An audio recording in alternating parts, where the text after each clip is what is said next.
585 tahap persiapan hamil 1. Sebelum kembali ke kamar tidur, selesai membahas urusan pekerjaan, Leng Xicheng menoleh dan melihat sebotol alkohol di atas meja ayahnya. Ayah, Anda sangat jarang minum alkohol. Leng Yunting sangat sulit diatur pada saat masih muda, ia dulu bermain hingga lebih ganas daripada Leng Xicheng. Kemudian setelah bersama Luo Qingsui mengalami kecelakaan, Leng Yunting terus minum alkohol selama beberapa tahun, ia minum hingga mabuk dan tidak bangun, sampai akhirnya menemukan istri dan putranya, ia baru membereskan semua benda buruk ini. Namun, Leng Yunting pernah menyimpan alkohol, itu adalah tahun pertama ketika Leng Xicheng dijemput kembali, ia menyimpannya di ruang bawah tanah, sama artinya seperti menyimpan alkohol untuk hari pernikahan anak perempuan ataupun anggur yang berusia tahunan, lalu memberikannya setelah anak-anak menikah. 3 tahun yang lalu, Leng Xicheng yang baru saja membatalkan pernikahan dengan keluarga Su, terlibat tuntutan pembunuhan, setelah kembali langsung mengatakan bahwa ia ingin menikahi seorang gadis. Ia hanya sekedar menjelaskan tentang latar belakang keluarga gadis itu, dan bahkan tidak peduli dengan status keluarganya. Ayah gadis itu adalah peminum alkohol dan penjudi, kakaknya adalah seorang gangster, dan ibunya adalah pembantu di keluarga Su. Meskipun gadis itu lumayan, tetapi latar belakang keluarga ini terlalu. Ketika Leng Xicheng menjelaskan kepada mereka bahwa gadis itu adalah anak seorang tukang judi, Leng Yunting dan Luo Qingsui menarik napas dingin dan menerimanya.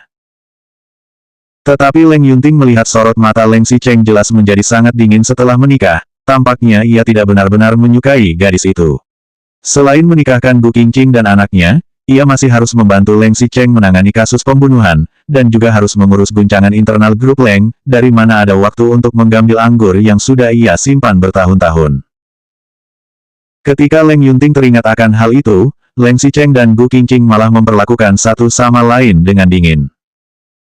Setelah itu, setelah menunggu selama 3 tahun, di perjamuan hari ini, ia bisa melihat kedua anaknya ini. Meskipun hatinya masih merasa sedikit tidak nyaman, tetapi ia dapat melihat ada cinta di antara anak dan menantunya ini.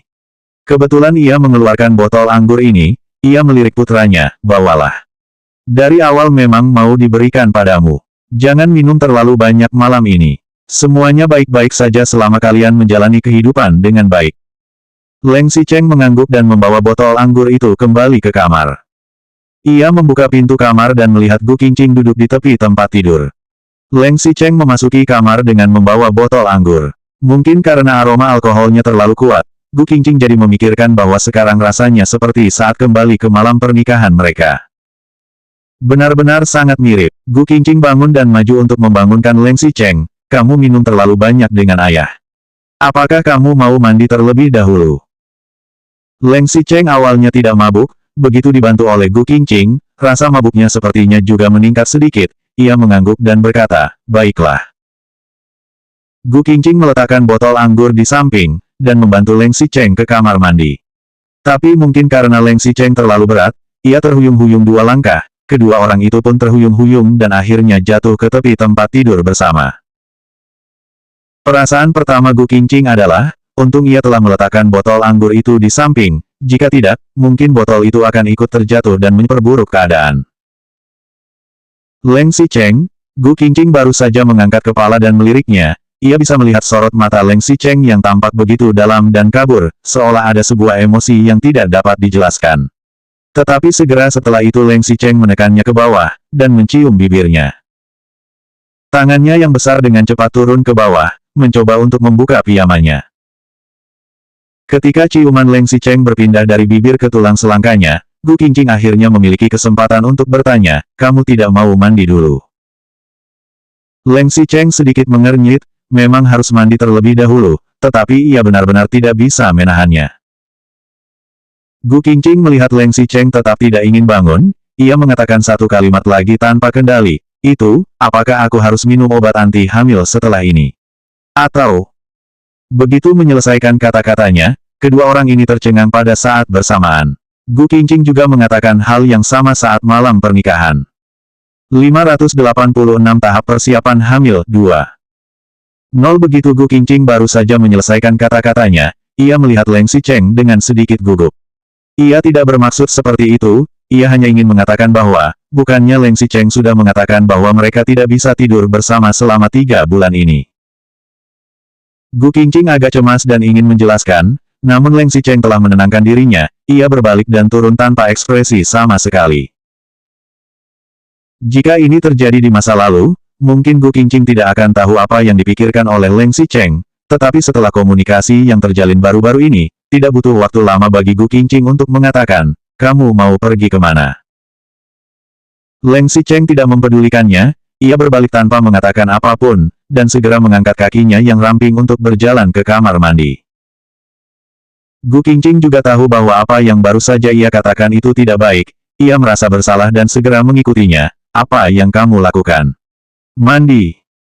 Leng Xicheng tetap tidak mempedulikannya, ia berjalan ke dalam kamar mandi dan menutup pintu dengan lembut. Gu Qingqing yang ditinggalkan di luar pun sadar bahwa kalimat yang barusan ia katakan memang salah, tapi apakah Leng Xicheng harus semarah ini? Tidak cocok dengan satu kalimat langsung berbalik dan pergi, intinya, Leng Xicheng adalah seorang tuan muda. Mungkin sikap Leng Xicheng terhadapnya perlahan-lahan menjadi lembut dan ada perubahan, tetapi jika ingin tinggal bersamanya, ia masih harus patuh padanya dan membujuknya. Selain itu, ia juga harus melihat apakah Leng Xicheng senang atau tidak. Leng Xicheng masih merajuk di dalam, ia berdiri di pintu kamar mandi dan melihat mesin penghangat ruangan di atas kepalanya tanpa bergerak. Memang kalimat itu yang membuat pikirannya menjadi kacau dalam sekejap, membuatnya ingat pada masa lalunya dengan Gu Qingqing tanpa sadar, membuat hatinya jadi kacau balau. Gu Qingqing tidak bersedia untuk punya anak dengannya di masa lalu, itu bukan salah Gu Qingqing. Pada saat itu ayahnya baru saja meninggal, Ni Zining juga meninggalkannya, dan Leng Xicheng menerobos ke dalam kehidupannya dengan paksa, jadi bagaimana bisa Gu Qingqing mau punya anak dengannya? Leng Xicheng selalu bangga, dan hanya ada satu kegagalan dalam hidup ini, yaitu pada Gu Qingqing. Pada awalnya, ia merasa bersalah dan kesal padanya, namun Gu Qingqing adalah orang pertama yang membuatnya merasa tertarik tanpa sadar. Kemudian, Leng Xicheng perlahan-lahan mendekatinya, menikmati pendekatan secara diam-diam seperti ini, dan merasa gembira melihat Gu Qingqing malu karena dirinya. Tetapi setelah itu, Leng Xicheng juga tidak ingat kapan Gu Qingqing tiba-tiba menjadi dingin terhadapnya, dan memperlakukan satu sama lain dengan canggung, hingga akhirnya menjauhi satu sama lain secara perlahan, sementara hubungan Gu Qingqing dengan Ni Zining menjadi semakin baik, sampai akhirnya. 3 tahun kemudian, Leng Xicheng akhirnya meluluhkan hatinya, jadi mana mungkin menyerah sekarang. 3 tahun yang lalu Gu Qingqing tidak bersedia untuk memiliki anak dengannya, mungkin sekarang Gu Qingqing juga tidak begitu bersedia. Lalu mengapa, selama Gu Qingqing mengangguk, mereka masih memiliki waktu seumur hidup untuk menjalani hidup bersama? Setelah memikirkan hal itu, Leng Xicheng mendorong pintu dan berjalan keluar, tetapi Gu Qingqing tidak ada di kamar. Kemana wanita itu pergi? Leng Xicheng melihat dalam ruangan dengan matanya yang tajam, kemudian ia tiba-tiba memikirkan sesuatu, dan berjalan ke kamar tamu di sebelah. Pintu kamar tamu yang di sebelah tertutup tapi tidak dikunci, Leng Xicheng mendorong pintu dan masuk. Di dalam tampak gelap, tapi ada cahaya di dalam kamar mandi. Di masa lalu, saat mereka berdua bertengkar sengit di rumah ini, mereka akan tidur di tempat terpisah. Dulu, Leng Xicheng tinggal di kamar tamu dan akan kembali saat matahari hendak terbit, lalu berpura-pura menghabiskan malam bersama demi menghindari kecurigaan orang tuanya. Leng Xicheng menyipitkan matanya, ia membuka pintu dan melangkah lebar ke dalam, begitu pintu dibuka, di dalamnya berkabut, Gu Qingqing sedang mandi, dan kedatangan Leng Xicheng membuatnya panik. Selanjutnya bab 587 tahap persiapan hamil 3.